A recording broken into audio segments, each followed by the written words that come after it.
present The Strange Romance of Evelyn Winters, the story of Gary Bennett, playwright, who suddenly and unexpectedly finds himself the guardian of lovely Evelyn Winters.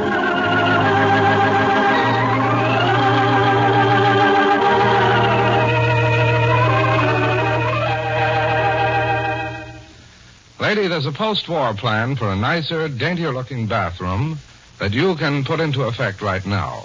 Simply do as more than 6 million fastidious people have done in just 3 years alone. Change to Sweetheart soap in the smooth oval shape. All the family love it. You see, Sweetheart's oval shape holds a wonderful secret of daintiness. This dainty oval cake is quick drying in the soap dish. And of all 8 leading beauty soaps, only Sweetheart soap gives you this extra advantage. Sweetheart's streamlined oval cake touches the dish at only one tiny point. That means air gets under practically all around your cake of Sweetheart soap to dry it quickly. This helps avoid wasteful melted soap. The cake is always more pleasant to look at, more pleasant to pick up, more pleasing for the next person to use. So get acquainted today with pure, gentle Sweetheart. Cherish Sweetheart soap for daily beauty care, just as America's loveliest women have done for generations. Use Sweetheart soap for baby's bath, for fragrant shampoos. Get Sweetheart soap today in the long-lasting oval cake that stays drier. Remember, Sweetheart is the soap that agrees with your skin.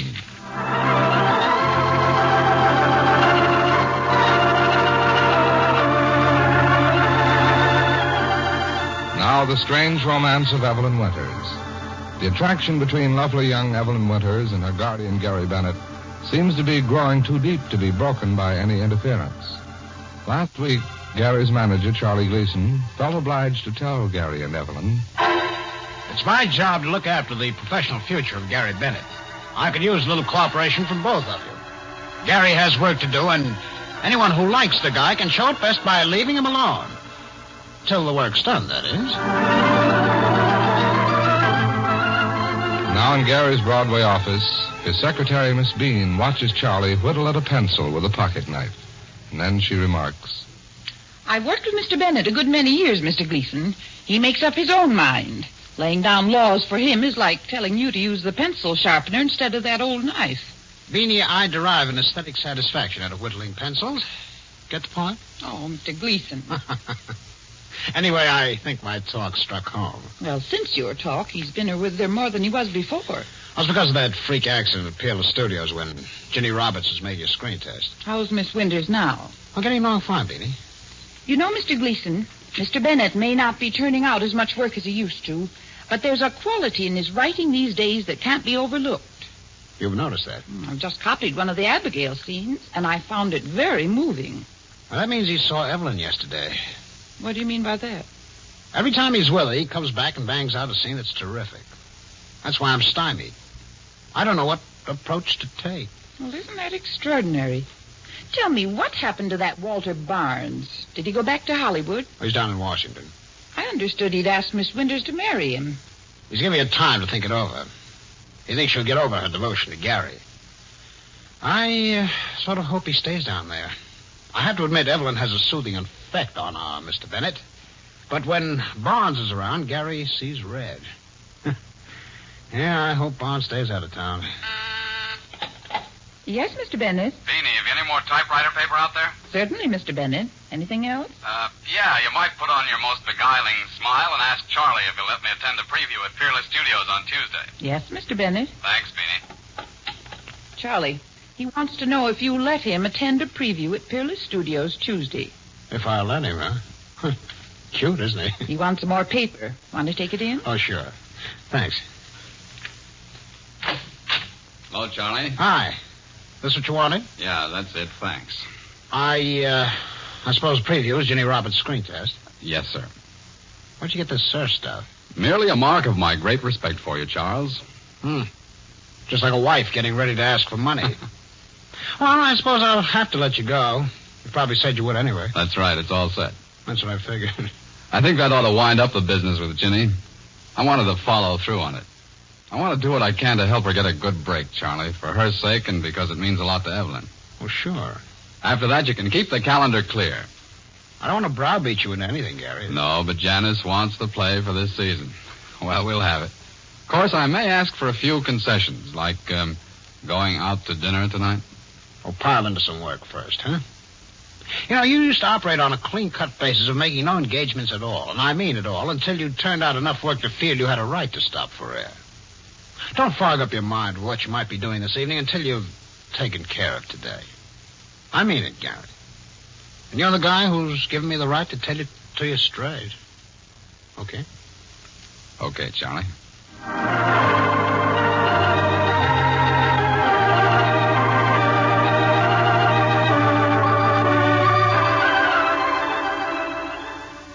Maggie?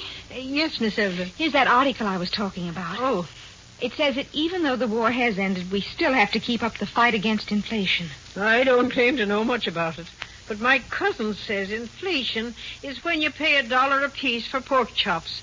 And I do know we don't want to be welcoming home our fighting men with prices like that. Well, that's the idea, Maggie.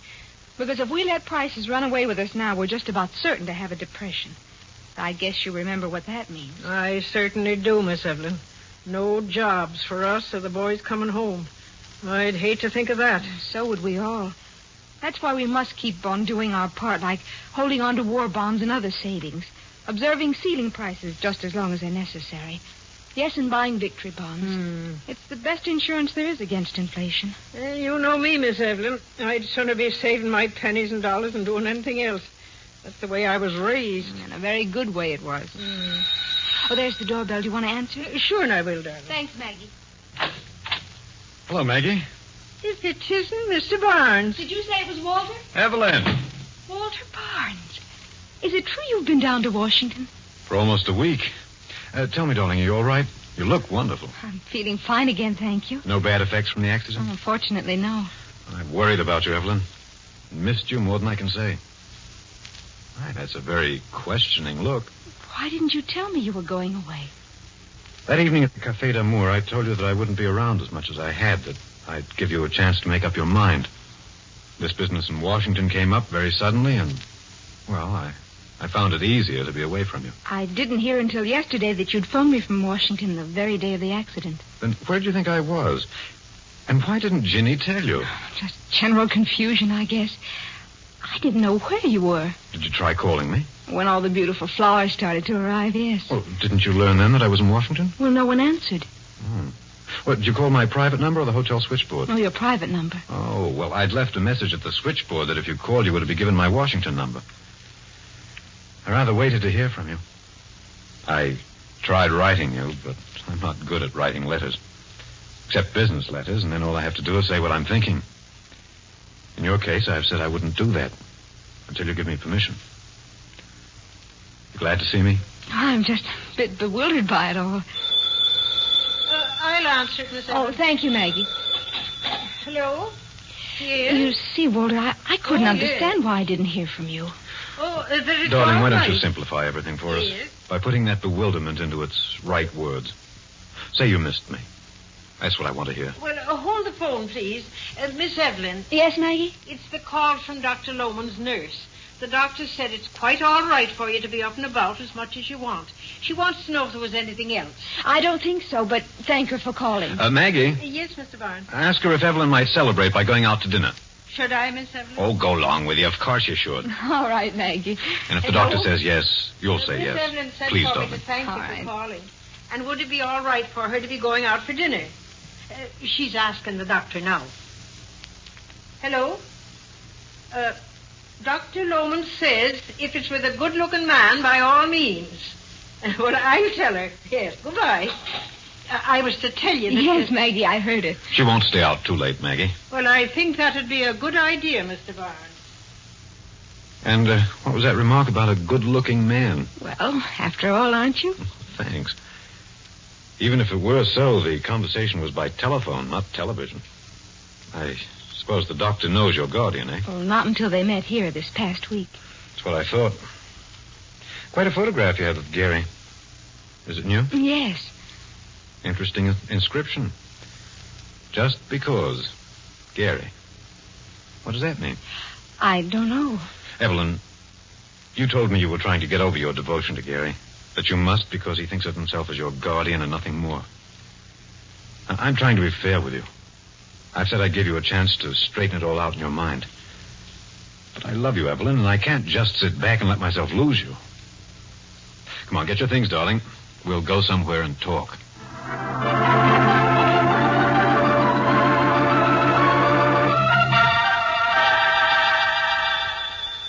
Oh, wouldn't you know it now?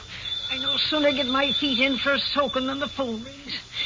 Oh, I'll be there, but you'll have to wait a mite. There, I guess that's dry enough. Oh, hush with you. Hello? How's my girl? What was that? What's for dinner?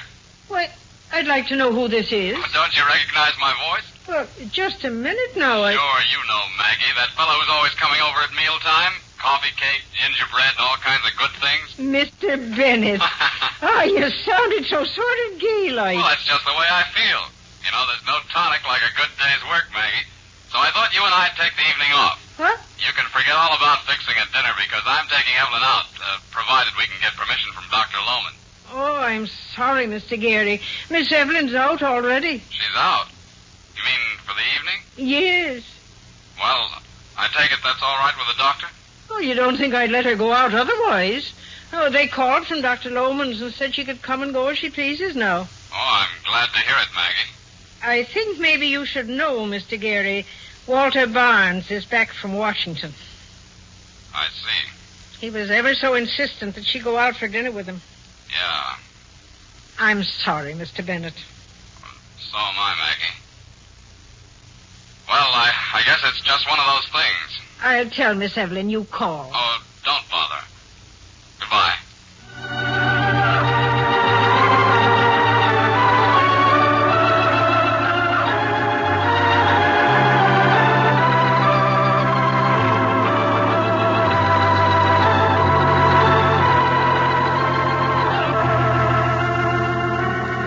A sudden feeling of loneliness overtakes Gary.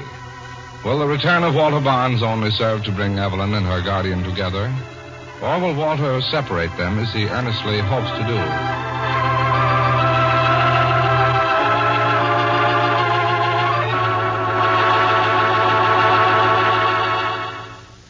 Day after day, friends, you'll be so glad you changed to Sweetheart Soap, the dainty, delicately perfumed soap in the quick-drying oval shape that holds a precious secret of daintiness.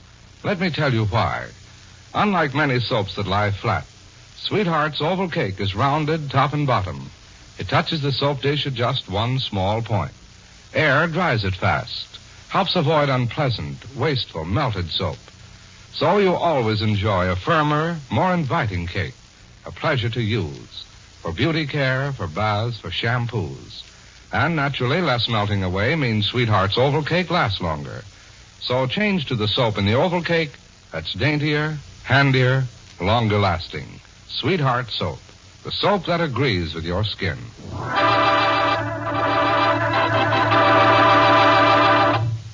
Remember, soap contains materials vital to reconversion. Don't waste soap.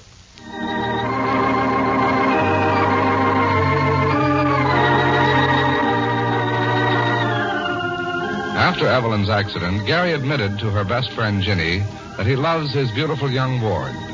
Tomorrow, Evelyn asked Gary if Ginny misunderstood what he said. Don't miss Gary's answer.